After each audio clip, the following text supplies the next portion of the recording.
you're essentially, from a physiological standpoint, you're saying, I lack the ability to set priorities internally, so I use external priorities to set I use external pressure to set my priorities.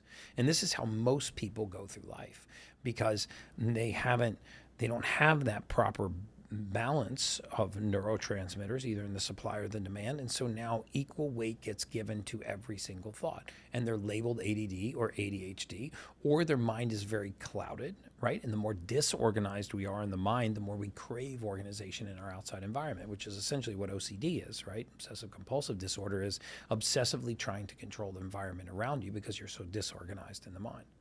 So people whose minds are not cluttered are not bothered by clutter in their outside environment. People that have very active minds are bothered very much by clutter in their outside environment. You know, if they're going to study, not only does the desk they're studying on have to be clean, but the room the desk is in has to be clean. They notice that sock against the baseboard, and they got to go pick it up and put it in the hamper before they can actually sit back down and work on a project.